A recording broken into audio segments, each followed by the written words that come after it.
네, 오늘은 우리 디도스와 빌레몬서 같이 공부하겠습니다. 디도스, 빌레몬, 왜 그렇게 이름을 붙였을까요?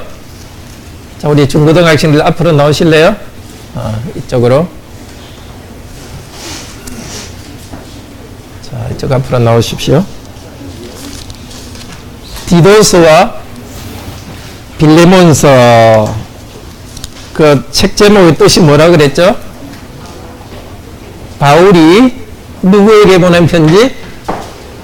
디도에게 보낸 편지. 바울이 누구에게 보낸 편지? 빌레몬에게 보낸 편지. 그러니까 로마서는 왜 이름을 그렇게 붙였죠? 바울이 로마 교회에 보낸 편지. 그러니까 그 서라고 된 것은 편지란 뜻인데 앞쪽부터 로마, 고린도, 이건 교회에 보낸 편지입니다.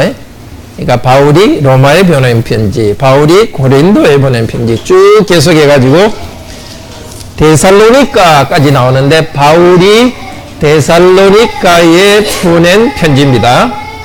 그리고 그 다음에 디모데, 디도, 빌레몬, 이거는 사람 이름입니다. 바울이 디모데에게 보낸 편지, 디도에게 보낸 편지, 빌레몬에게 보낸 편지, 이렇게 합니다. 이 디도하고 디모데는 목사였어요. 그래서 목사들에게 보낸 편지이기 때문에 목회 서신이라고 하기도 합니다. 자, 디도서 우리 교재도 보고 또 여기 성경 348페이지 찾아서 보겠습니다. 우선 디도서는 바울이 로마의 감옥에서 풀려난 다음에 전도하면서 쓴 편지입니다. 사도행전 제일 마지막에 보면 어떤 장면이죠? 바울이 로마의 감옥에 수감되어 있으면서 전도하고 있었죠. 아무도 막는 자가 없었다. 그때 네로 황제 때인데 바울이 그때 풀려났어요. 풀려난 다음에 여러 곳에 다시 전도하면서 주후 63년에서 65년 사이에 쓴 편지입니다. 그때 디도는 크레테 섬에서 목회했습니다. 크레테 섬이 어디 있죠? 맞아. 그리스 근처에 있는 지중해 바다 가운데 있는 섬입니다. 크레테 섬에서 목회하던 디도에게 교회를 어떻게 섬겨야 될지에 대해서 쓴 편지입니다. 우리 모두에게 해당됩니다. 우리가 속한 이 교회가 어떻게 자라야 되는지, 목사는 교회를 어떻게 섬기고 우리 모두는 교회를 섬기기 위해서 어떻게 해야 될지를 여기서 배웁니다. 자, 디도서 1장 제목 한번 읽어봅시다. 가정을 잘 세우는 사람을 목사로 세우라. 한 마음이 악한 마음입니다. 악한 마음 때문에 이단을 만들어내는 자를 엄히 경계하라. 자, 항상 편지는 축복의 말씀으로 시작하죠. 자기를 소개하면서 인사말 합니다. 인사말은 뭘로 끝내죠? 4절에 보면 은혜와 평강. 오늘도 하나님께서 여러분에게 이 복을 선언하십니다. 하나님이 은혜 주시는 분으로 오늘 여러분을 오게 했습니다. 오신 여러분에게 은혜 주시면서 결과로 우리는 평화를 누립니다. 정말 우리는 평화를 원합니다. 그 평화는 하나님이 은혜 주실 때 주시는 평화입니다. 근데 사도가 자기를 잘 소개하고 있습니다. 바울이 하나님의 종이고 1절에 보면, 자, 1절 한번 읽어봅시다. 하나님의 종이요 예수 그리스도의 사도인 바울과 곧 나의 사도된 것은 하나님의 택하신 자들의 믿음과 경건함에 속한 진리의 지식과, 한 절 더 읽읍시다. 영생의 소망을 인함이니 이 영생은 거짓이 없으신 하나님이 영원한 때 전부터 약속하신 것인데. 자, 바울은 누구냐?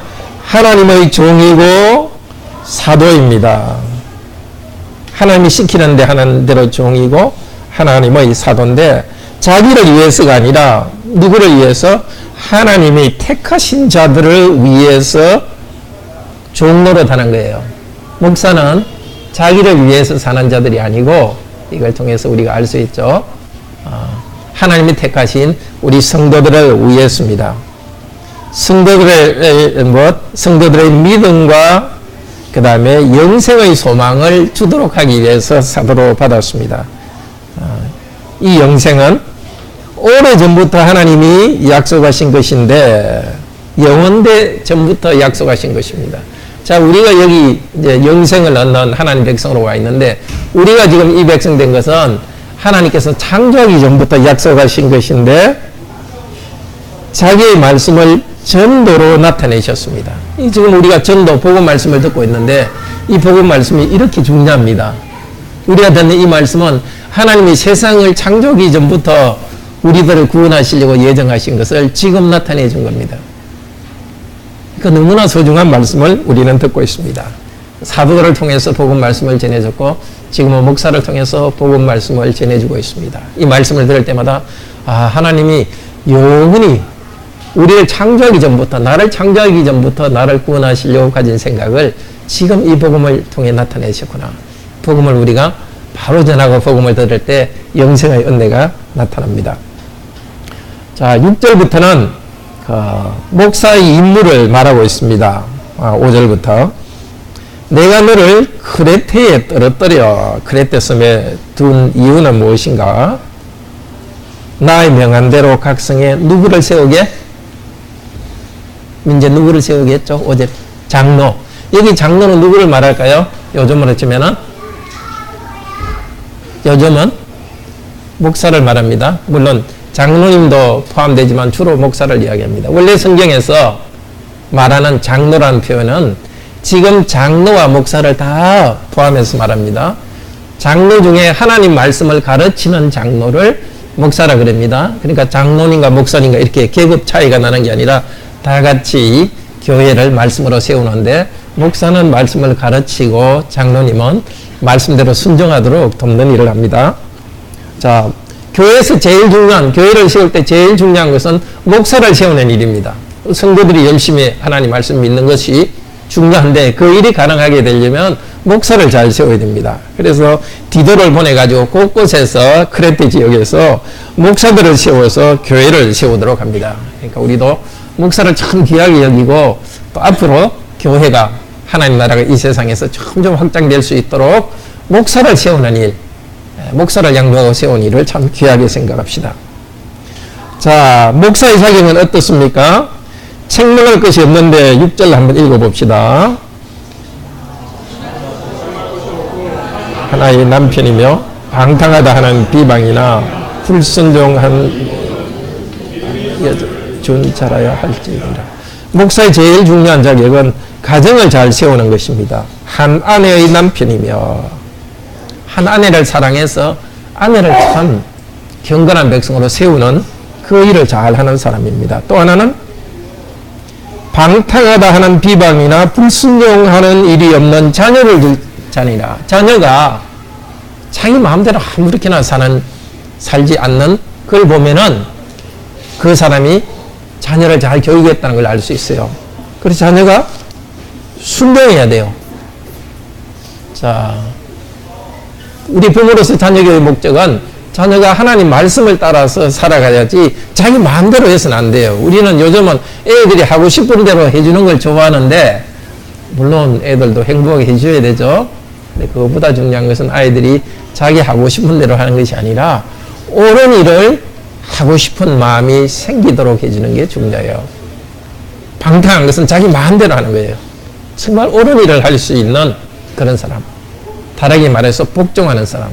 복종은 부모에게 복종하는 거지만 부모에게 복종하는 것은 사실은 하나님 말씀에 복종하는 거예요. 그래서 부모에게 복종하는 걸 통해서 하나님 말씀에 복종하는 것을 사람을 세웁니다. 또 7절에서는 감독은 이렇게 하는데 감독은 목사에 대한 다른 말이에요. 이 장로라는 말은 다른 사람보다 경험이 많고 지혜가 많다는 뜻에서 목사를 장로로 말했고 감독이라는 것은 우리말로 감독이라 하면 딱 위에서 잘하나 보자 감독한다 이런 뜻인데요. 감독의 원래 뜻은 방문한다는 뜻이에요. 우리 신방한다는 말 들어봤죠. 신방한다는 뜻이에요. 양들이 있는 곳에 가까이 가서 어떻게 되는지 딱 보고 있고, 이리가 올 때는 탁 이리를 막아내고 아주 잘 보살피는 거예요. 목사는 보살피는 일을 해야 되는데, 자, 7절 한번 읽어봅시다. 감독은 하나님의 청지기로서 책망할 것이 없고 제 고집대로 하지 아니하며 급히 분내지 아니하며 술을 즐기지 아니하며 굿하지 아니하며 더러운 이익을 탐하지 아니하며, 이 목사의 자격이기도 하지만 우리 모두가 돼야 될 내용이에요. 그래서 이게 지금 쓰고 있는 겁니다. 꼭 목사만이 아니라, 목사는 이 중에 모범을 보여야 되는 것이고 우리 모든 성도들, 특히 그리스도인 남자들은 이렇게 되어야 됩니다. 제 고집대로 하지 아니하고 급히 분내지 아니하며, 이 다 연결되어 있죠. 아주 고집이 세가지고 남의 말 안 듣는 거, 이거 좋지 않아요. 자녀들에 대해서도 어떻게 하라 그랬죠? 자녀들이 순종하는 자녀. 자녀들이 순종하게 만들려면 아버지가 자기 고집대로 이렇게 하면 안 되는 거예요. 아버지 자신이 항상 순종하는 모습을 보여야 되겠죠? 어디에 순종? 하나님 말씀에 순종하는 거예요. 하나님 말씀에 순종하니까 다른 사람의 의견에도 귀를 기울이는 거예요. 내가 한번 생각한 것은 절대 안 고치고 그냥 나는 한번 생각한 것 절대 안 고친다. 그거 좋은 거 아니에요. 잘못됐을 때는 빨리 고치고 내 마음이 잘못됐을 때는 빨리 고쳐서 마음이 부드럽게 하고 항상 복종하는, 그게 참 행복한 거예요. 우리가 좋지 않은 일 보면 화가 나죠. 자녀들도 잘못한 일 보면 화가 나고. 근데 마음속에 하나는 마음이 있지만은 하나님께 기도하고 그 화를 삭혀야 되는 거예요. 막 우리나라는 이렇게 남자가 이렇게 막 소리 크게 지고 이러고 막 이렇게 하는 걸 좀 남자답다 하는데 성경에서는 그렇지 않습니다. 항상 무엇이 옳은지를 알고 크게 자기를 굽히고 화를 잘 내지 않는 사람. 그리고 술을 즐겨서 즐긴다고 뭐 삶이 흐트러져서 안 되고 굿하지 아니하며, 굉장히 중요해요. 뭐 우리 성도들 가운데는 아내를 때리는 사람은 없겠지만은 실제 이 옛날에는 아내 때리는 일이 많았어요. 2000년 전에. 여기 있는 우리 청소년들도 여러분 자라면서 절대 아내 때리면 안 돼요. 화나더라도 말로 이렇게 잘 설득해야 되지. 약간 우리 옛날 조상들은 자꾸 화나면 아내 때리는 이게 우리 그 마음속에 있어가지고 한국 남자들은 화나면 자기도 모르게 좀 아내를 때리려는 이런 마음이 생기고, 또 아이들이 대신에 막 자꾸 때려서 하려고 하는데 그러면 안 되는 거예요. 말로서 설득하는. 그래야 교인들을 섬길 때도 교인들이 잘못된 걸 볼 때 막 화를 내고 그렇게 안 하고 교인들을 잘 설득하는 겁니다. 그러니까 좋은 목사, 교회 좋은 직분자는 가정에서 생기는 거예요. 자기 가정의 아내와 자녀들을 잘 양육하면서 힘든 일이 많아요. 에? 아마 여러분도 그러겠지만 부모님 말씀, 부모님이 하라고 하는 옳은 일인데도 말 안 듣는 일이 많을 거예요. 그럼 부모님도 화나거든요. 근데 부모들은 그런 화날 때도 화내지 않고 계속 아이들을 갖다 설득함을 통해서 부모의 인격이 성장하는 거예요. 그런 부모들이 교회에서 목사가 되고 장로가 되고 집사가 돼서 교회를 잘 섬기는 거예요. 그런 사람들이 또 우리 사회의 지도자가 되는 것이죠. 그리고 9절 한번 읽어봅시다. 밑번 말씀의 가르침을 그대로 지켜야 하리니 이는 능히 바른 교훈으로 권면하고 거스려 말하는 자들을 책망하게 하려 함이라. 목사 스스로가 하나님의 말씀을 지켜야 돼요. 가르치면서 자기는 안 가르치면 어떻게 되는 거죠? 바른 교훈으로 권면을 잘하고 책망을 잘하기 위해서예요. 목사가 가르친 대로 자기 행동 안 하면은 성도들을 가르치고 권면하고 생활을 바로잡을 수가 없는 거예요. 그러니까 가르치는 대로 실천해야 되는 거예요. 부모도 마찬가지입니다. 자녀들을 말로만 가르쳐서는 안 되고 부모 자신이 먼저 행동으로 실천해야 돼요. 그래야 자녀들이 부모의 본을 받고 말씀을 잘 듣습니다. 자, 10절에 보면은 크레테 지역에 복종치 아니하고 헛된 말을 하는 사람들이 있었어요. 할례당 가운데 심하다 하는데 여기 할례당은 누구를 말할까요? 할례당? 민족으로 어느 민족을 말할까요? 정민이 어느 민족을 말할까요? 할례당은?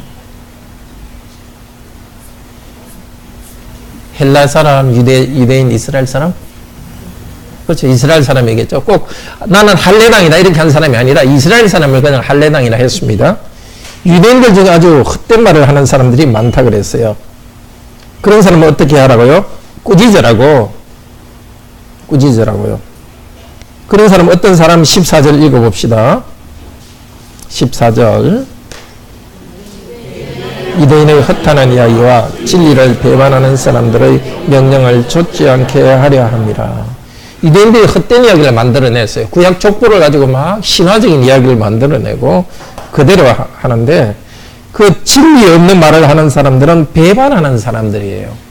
그러니까 성경 진리와 어긋나는 말을 하는 사람은 그냥 지혜가 없어서가 아니라 마음이 악하기 때문이에요. 잘 알아야 됩니다.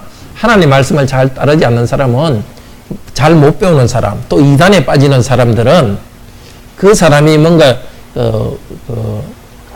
아는 게 없어서 이단에 빠지기도 하지만 악해서 그래요. 배반하는 마음이 있으니까. 하나님 말씀을 달게 순종하는 사람은 그 목자이신 하나님이 예수 그리스도가 전하는 말씀을 그대로 따라갑니다. 근데 그 말씀을 따라가지 않으니까 악한 마음이 있기 때문에 나쁜 것을 따라가는 거예요. 그래서 그런 사람을 꾸짖으라 그랬습니다. 근데 유대인들이 하는 잘못된 가르침이 뭐냐? 그것을 15절을 통해서 알 수 있어요. 15절 읽어봅시다. 깨끗한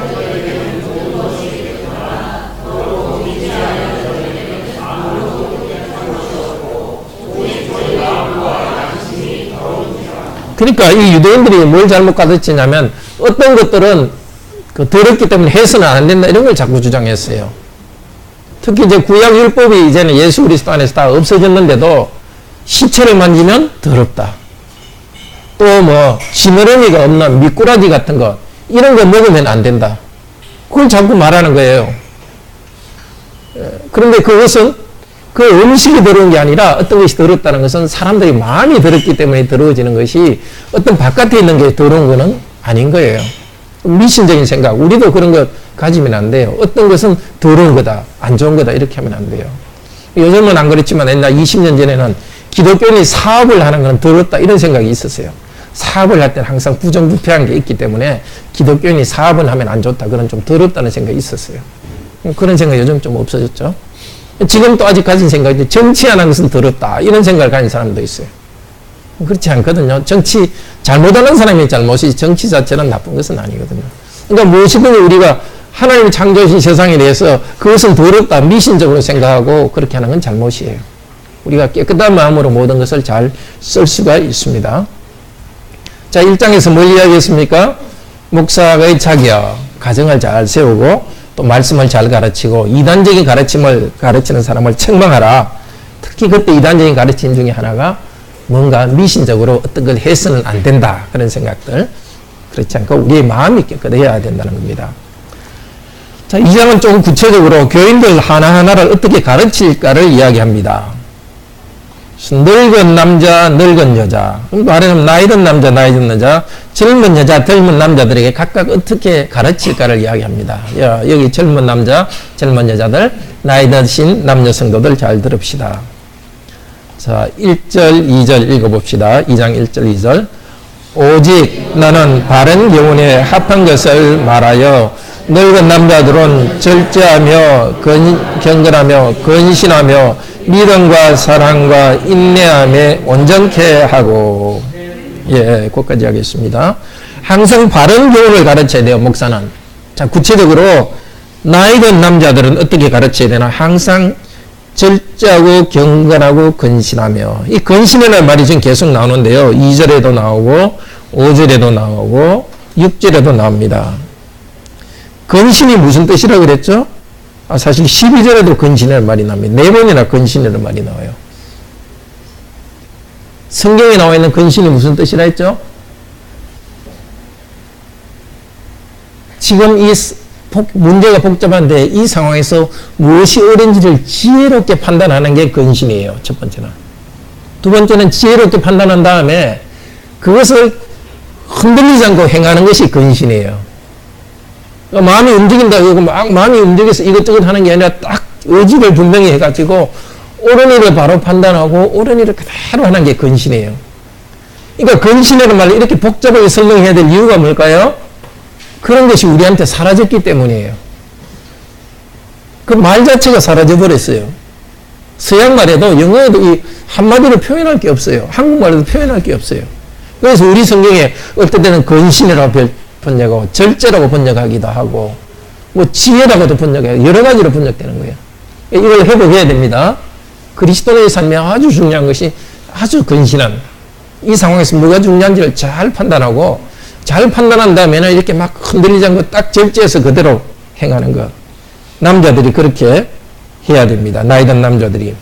믿음과 사랑과 인내함에 온전케 하고, 이제 나이가 드시면 좀 온전해야 되는데 세 가지. 믿음, 사랑, 인내. 요게 믿음, 사랑, 소망이에요, 사실은.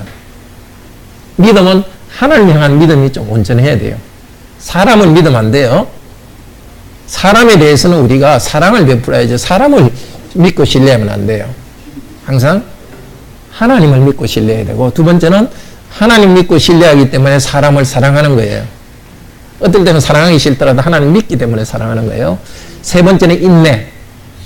우리가 하나님 믿음 가운데 살아갈 때 인생에 참 힘든 일이 많아요. 또 사람도 참 사랑하기 힘들 때가 많아요.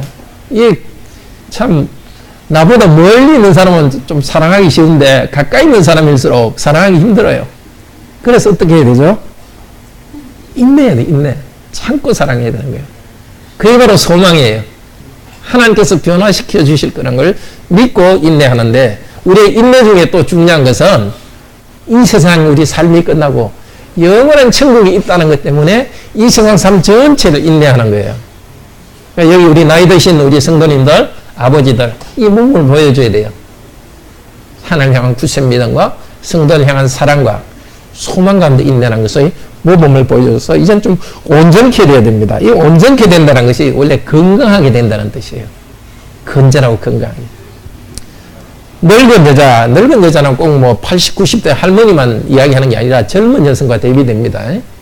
그러니까 뭐 한 30대, 이제 혼인해서 어느 정도 나이가 지낸 신혼부부가 아니라 조금 나이가 돼 있는 그런 분들은 다 나이 든 여자예요. 늙은 여자들에 대해서도 이와 같이 가르쳐라, 그렇게 합니다. 우리 3절 읽어봅시다.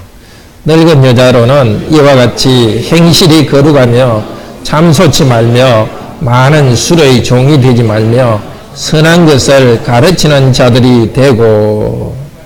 좀 나이가 좀 든 여성 자매 여러분들은 어떻게 돼야 되죠? 행실이 거룩하고 행동이 아주 천박하지 않고 행동에 조금이라도 어떤 악의 없이 거룩해야 되고, 참소치 말며. 참소라는 것은 디아볼로인데요, 마귀를 데빌이라 그러죠. 마귀적이라는 뜻이에요. 디아는 나눈다는 뜻이거든요. 사람들 마음을 분열시키는, 비난하는 것. 그게 마귀적이에요. 특히 좀 나이든 자매님들이 이렇게 막 사람들에 대해서 이렇게 좀 부정적인 말을 해가지고 사람들 사이에 이렇게 분열이 일어나도록 해서는 안 돼요. 참소한다는 원래 뜻은 비방한다는 뜻이에요. 그렇지만 여기 헬라의 원래 뜻은 분열을 일으킨다는 뜻입니다. 쾌락을 추구하지 말고 선한 것을 가르치는 자들이 되고. 자, 이제 아버지들이 가르치면 어머니로서 나이 든 분들은 어느 정도 30대 후반 40대 된 분들은 이제 가르쳐야 되는데, 특히 누구를 가르쳐요? 4절 읽어봅시다. 저들도 젊은 여자들을 교훈하되 그 남편과 자녀들을 사랑하며. 이제 교회에 우리 좀 나이가 있는 자매들은 좀 나이가 더 자기보다 젊은 자매들을 가르쳐야 되는 거예요. 교회 안에서도 가르쳐야 돼요. 우리 청년들이 결혼은 무엇인지에 대해서 청년들에 대해서 가르치고, 자녀 양육은 어떻게 하는지 교회에서 가르쳐야 됩니다. 자, 그 가르치도록 목사가 가르치라는 겁니다. 젊은 여자들을 교훈하되 어떻게 교훈해요? 남편과 자녀를 사랑하도록 가르치라는 거예요. 우리 요즘은 뭐 여성들이 배우는, 여성들도 이렇게 직업, 좋은 직업 갖고 이런 것만 배우는데 더 중요한 게 남편을 사랑하고 자녀를 가르치는 법을 배워야 돼요. 자, 5절도 읽어봅시다. 근신하며 순전하며 집안일을 하며 선하며 자기 남편에게 복종하게 하라. 말씀이 회방을 받지 않게 하려 함이라. 자, 젊은 여자들에게 그렇게 가르치라는 것입니다. 젊은 여자들도 좀 근신하고 지혜롭고 절제하고 순전하며 집안일을 하며, 이 참 중요합니다. 직장을 잘 가지는 것도 그것도 하나의 복입니다. 그런데 그보다 중요한 것이 직장 일보다 집안 일을 잘 하도록 가르쳐야 되는 거예요. 이건 정말 교회 안에서 가르쳐야 됩니다. 그리고 자기 남편에 복종하도록 가르쳐야 됩니다. 나이든 자매님들이 젊은 우리 자매들에게 남편에게 잘 복종하는 것을 가르쳐야 됩니다. 이 교회에서 그걸 가르쳐야 됩니다. 이는 왜냐하면 이 뜻이에요. 이렇게 나이든 자매들과 젊은 자매들 이렇게 잘 가르칠 때 어떻게 되는 거죠? 하나님의 말씀이 회방을 받지 않게 하려 함이라. 회방은 비방입니다. 자, 우리 하나님 말씀이 이 회방한 세상 가운데 비방을 받지 않도록 하기 위해서입니다. 여기 있는 대로 자매들이 바로 살아감으로써 하나님 말씀이 비방을 받지 않아요. 세상 사람들이 볼 때, 야, 참 기독교는 참 진리다. 이걸 어떻게 할 수 있느냐? 우리 자매들이 이렇게 참 절제하고 가정을 잘 세울 때에 세상 사람들에게 참 진리가 진리답게 나타나는 거예요. 복음 전도가 우리 자매님들이 이웃 사람들한테 말로서 기회 있을 때마다 복음을 전하십시오. 그러나 더 중요한 복음 전도는 말씀에 순종하여서 가정을 잘 세우고 품위 있게 살아가는 것입니다. 자, 6절에서는 이제 젊은 남자들에 대해서 이렇게 가르치려고 합니다. 6절 읽어봅시다. 너는 이와 같이 젊은 남자들을 권면하여 근신하게 하되 범사에 내 자신으로 선한 일의 본을 보여 교훈의 부패치 아니함과, 계속 읽읍시다. 경건함과 책망할 것이 없는 바른 교훈을 하게 하라. 이는 대적하는 자들로 하여금 부끄러워 우리를 악하다 할 것이 없게 하려 함이라. 젊은 남자들도 권면하는데 근신하라, 똑같은 말을 해요. 여러분 청년들, 여기 있는 중고등학생들도 젊은 남자들입니다. 이 젊은 남자들도 이렇게 어린아이처럼 행동하면 안 됩니다. 이 지금 상황에서 무엇이 제일 옳은지를 잘 판단해야 되고, 자기 하고 싶은 대로 하는 게 아니라 딱 바른 의지를 가지고 그대로 해야 됩니다. 근데 그렇게 하기 위해서 내 자신, 디도 내 자신이 선한 일의 모범을 보여라. 예.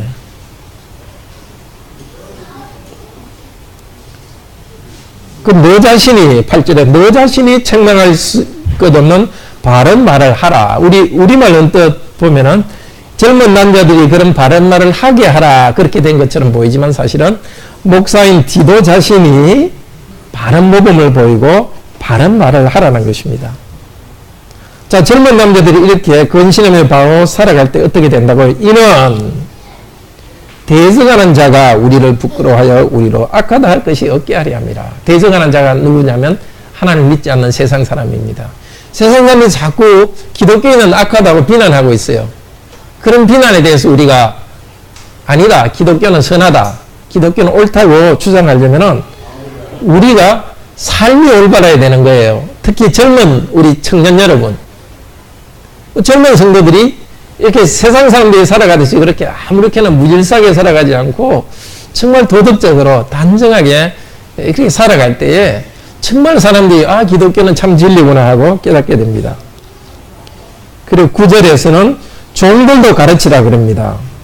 주인들에게 잘 순종하고, 10절에 보면 떼어먹지 말고, 그때 종들은 떼어먹는 일이 많았던 것 같아요. 주인 그냥 자기 일해봤자 얻는 것도 없으니까 하여튼 주인 몰래 뭘 훔쳐가지고 막 떼어먹는 일이 많았는데, 그리스도인 자녀는 너희들은 그렇게 하지 말라. 왜 그러냐? 10절도 한번 읽어봅시다. 떼어먹지 말고 오직 선한 충성을 하게 하라. 이는 범사에 우리 구주 하나님의 교훈을 빛나게 하려 함이라. 자, 그리스도인 노예들이 이렇게 정직하게 살아가는 이유는 우리 구주 하나님의 교훈이 빛나게 하려 합니다. 이 빛나게 한다는 말이 코스메어예요. 그게 코스메틱이라는 거, 화장품이란 말이 나왔어요. 우리 하나님의 말씀이 참으로 아름답다는 걸 나타내기 위해서는 그 노예들이 그리스도인으로서 바로 살아가야 되는 거예요. 여러분 어쩌면 직장 생활하는 여러분들이 회사에 충성해야 되는 거예요. 노예들에게도 이렇게 충성하라 그랬는데 여러분 직장 생활하는 노예도 아니잖아요. 아주 성실하게 충성하게 할 때에 복음이 아주 빛납니다. 자, 이 모든 것을 가르치는 것은 하나님의 은혜 때문입니다. 하나님 우리를 은혜 주신 것은 무엇을 위해서입니까? 12절에 보면은 이 세상 정욕을 다 버리고 살도록, 이 세상에서 성실하게 일하지만은 탐욕으로 살지 않도록 했습니다. 그리고 13절 읽어봅시다. 복스러운 소망과 우리의 크신 하나님 구주 예수 그리스도의 나타나심을 기다리게 하셨으니. 그렇습니다. 우리는 이 세상의 삶이 전부가 아닙니다. 우리 구주 예수님이 나타나실 것입니다. 이 세상에서 사람들 속이고 뭐 대충 해서 행복하게 사는 것, 그것이 우리 목적 아닙니다. 정말 이 세상 길어야 100년이고 우리의 영원한 행복이 기다리고 있습니다. 그러니까 이 세상에서 우리는 무슨 일을 하든지 간에 천국의 영원한 복, 그 영광을 생각하면서 이 세상 삶을 살아야 되겠습니다. 자, 3장에서는 3장 제목 읽어봅시다. 국가에 복종하고 세상의 삶 가운데서 선을 행하라. 헛되고 다툼을 일으키는 종교적 지식을 추구하는 것을 경계하라. 3장 1절에서는 권력자들에게 복종하고 순종하라 그랬습니다. 근데 이걸 잘 이해해야 됩니다. 우리가 지금 교통법규도 잘 지키고 세금도 잘 내야 돼요. 근데 옛날에는 국민들은 다 국가에 복종하는 것만 국민들이 할 일이었어요. 근데 지금은 국민 우리 모두가 권력에 참여해요. 투표도 하고 정부가 잘못했을 때 비판도 하는 거예요. 그래서 정부에게 복종하라 하는 것은 지금은 적용할 때 복종도 하지만 잘못된 정부에 대해서는 고치는 것도 복종하는 거예요. 예? 비판하고 투표를 바로 해서 고치는 것도 복종하는 것입니다. 자, 우리 5절 한번 읽고 우리 성경본은 끝내도록 하겠습니다. 5절 같이 읽읍시다. 3장 5절. 우리를 구원하시되 우리의 행한 바 의로운 행위로 말미암지 아니하고 오직 그의 경륜하심을 쫓아 중생의 시승과 성령의 새롭게 하심으로 하셨나니. 우리를 구원하신 하나님께서는 우리의 의로운 행위 때문이 아니라 오직 중생의 시승과 성령의 새롭게 하심으로 하셨습니다. 여기는 우리들이 구원받게 된 것은 우리의 선한 행위 때문이 아닙니다. 하나님의 복음을 믿음으로써 구원받았습니다. 우리가 선한 행위가 있은 것이 아니라 하나님을 믿을 때 우리가 의롭다고 인정하셨고 믿을 때 성령께서 중생하게 하셨습니다. 새로 태어나게 하셨습니다. 예수 그리스도를 주님으로 고백하는 여러분들에게 성령님이 있음을 아시길 바랍니다. 성령께서는 여러분 안에서 새로운 삶을 살게 하십니다. 계속해서 나를 의롭게 하신 은혜 감사하고 성령님을 따라서 새로운 삶을 살기 바랍니다. 다 같이 기도합시다. 자비로우신 하나님, 하나님 나라가 성장하기 위해서는 곳곳에 교회를 바로 세워야 되고 목사 직분이 또 장로 직분이 바로 세워져야 됩니다. 우리 교회에서도 목사와 장로 직분이 바로 세워지게 하소서. 목사 자신이 먼저 가정을 잘 세우고 교회를 세우게 하소서. 또 우리 교회의 모든 남자 성도들이 자신의 가정을 세우고 자녀들을 순종하는 자녀로 잘 훈련하도록 하나님 말씀을 잘 배우고 모범을 보이게 하시고 가정을 통해서 교회를 섬길 직분자들이 많이 나타나게 하여 주시옵소서. 또 가정을 통해서 훈련된 자녀들이 이 사회의 지도자로 성장하게 하여 주시옵소서. 우리 모두가 나이가 많든 적건 남자건 여자건 근신하는 법을 알게 하여 주소서. 하고 싶은 대로 하는 것이 아니라 정말 이 상황에서 무엇이 가장 지혜롭게 하는지를 판단해서 마음이 흔들리지 말고 그대로 할 수 있는 지혜와 근신이 있게 하여 주소서. 그래서 우리가 전하는 복음이 세상 사람들이 보기에 참 아름답게 보이게 하시고 우리를 통해 많은 사람들이 하나님을 믿게 하소서. 우리가 구원받은 것이 우리의 노력 때문이 아니라 예수님께서 이루신 일, 그것을 믿음으로써 우리가 구원받았습니다. 그리고 우리에게 성령님이 계십니다. 우리의 약함을 볼 때마다, 또 심지어 우리의 죄악을 볼 때마다 좌절하지 않게 하시고 성령님을 의지하여 더욱더 거룩한 새 삶을 살아가도록 도우소서. 주 예수 그리스도 이름으로 기도드립니다. 아멘.